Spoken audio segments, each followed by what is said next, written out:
আসসালামু আলাইকুম। আরেকটি নতুন রেসিপিতে সবাইকে স্বাগত। চলো তাহলে বন্ধুরা রেসিপিটা শুরু করি।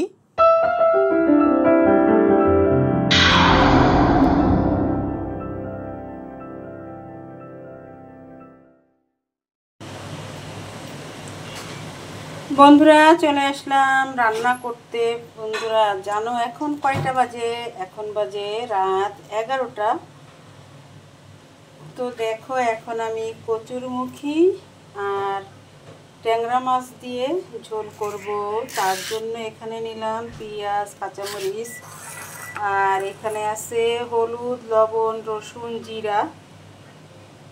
তো চলো রান্নাটা শুরু করি। এখানে তো মাছ ধুয়ে রাখা আছে আর কচুরমুখীও কেটে ধুয়ে রাখা আছে। কচুরমুখী ছিল 1 কেজি, কিন্তু কচুরমুখী বেশ কয়েকটা নষ্ট হয়ে গেছে। দেখো বন্ধুরা আমি চুলায় কড়াই দিয়ে দিলাম। আর এখন আমি কড়াইটা গরম হয়ে গেলে তেল দিয়ে দেব।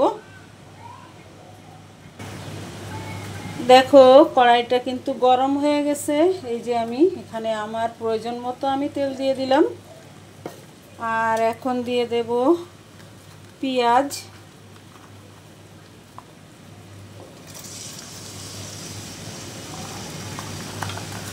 এখানে বড় সাইজের আমি একটা পেঁয়াজ দিছি। পেঁয়াজটা একটু বড়, তাই এতটা মনে হচ্ছে। চলো পেঁয়াজটাকে আমি একটু ভেজে নেই, তারপরে বাকিটা শেয়ার করছি। দেখো মশলার এই পর্যায়ে দেখো আমি এখন পেঁয়াজ ভাজার এই পর্যায়ে আমি এখন মশলাগুলো দিয়ে দেব। এর ভিতরে জিরে, লবণ, হলুদ, রসুন সব দেওয়া আছে। আমি এখানে সামান্য একটু পানি দিয়ে দেব।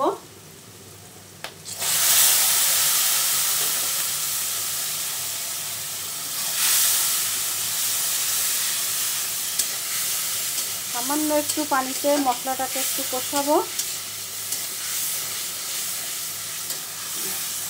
কয়েকটা কাঁচামরিচ দিয়ে দেবো এখানে।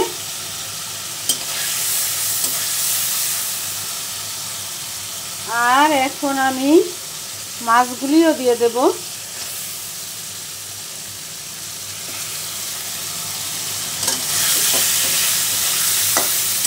মাছগুলি দিয়ে বেশ একটু কষিয়ে তারপরে আমি মাছগুলো তুলে রাখবো।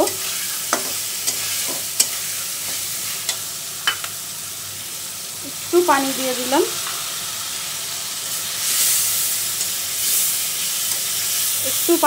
দিলাম। তা না হলে এই কড়াইটাই লেগে যায়, এর জন্য। তাহলে কষানোটা ভালো হবে।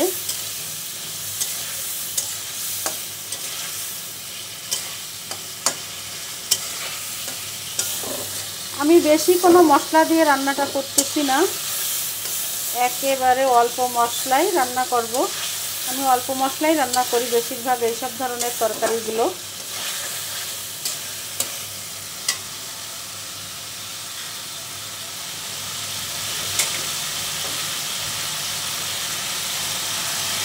আরও একটু পানি দিয়ে কষাবো।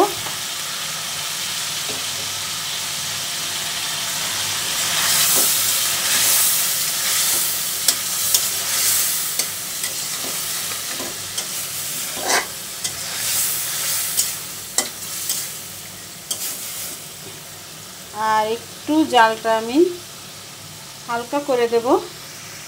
কষানো শেষে আবার দেখো পানিটা টেনে কিন্তু তেল বেরিয়ে আসছে। এখন হচ্ছে মাছগুলিকে তুলে নেব।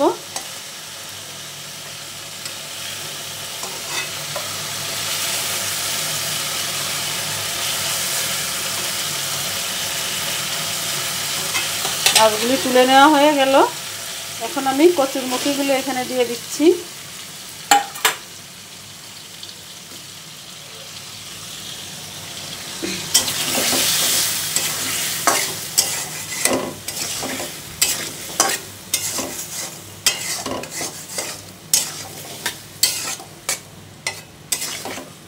কচুরমুখীগুলো দিয়ে একটু কষিয়ে তারপর ঝোলের পানি দিয়ে দেব। এখন চুলার আঁচটা বাড়ায় দিলাম।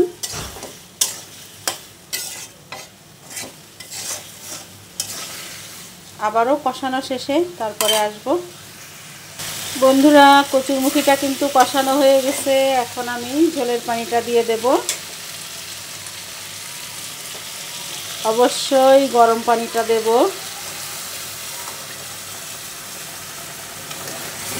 তো আমি কচুরমুখি দিয়ে ঝোল ঝোল করে রান্না করব, এর জন্যই পানির পরিমাণটা একটু বেশি দেব, তাহলে কচুরমুখিও সিদ্ধ হবে। আর কচুরমুখিতে কিন্তু অনেকটাই পানি টেনে নেয়, এর জন্য আমি পানিটা বেশি দেব।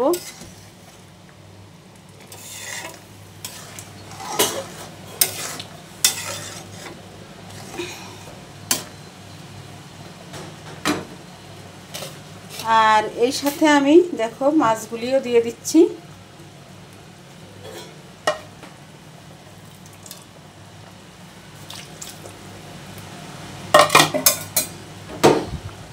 আর একটু নেড়ে দিয়ে তারপরে আমি ঢাকা দিয়ে দিব।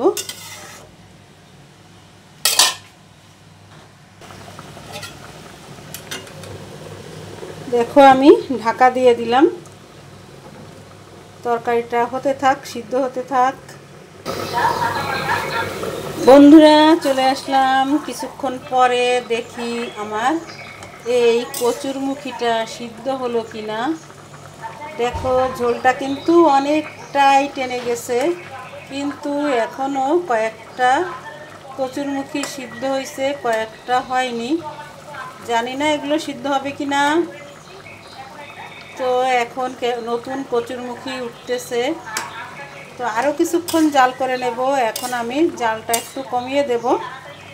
আর এই ফাঁকে আমি লবণটাও চেখে দেখি ঠিকঠাক লবণ হলো কিনা।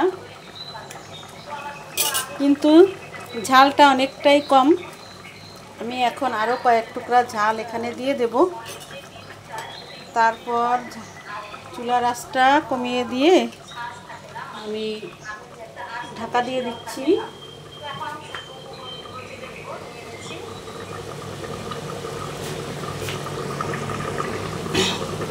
বন্ধুরা, আমার কচুরমুখির তরকারিটা হয়ে গেল। আমি এতটুক ঝোল রেখে তরকারিটা নামাবো। চুলোটা আমি এখন বন্ধ করে দেব।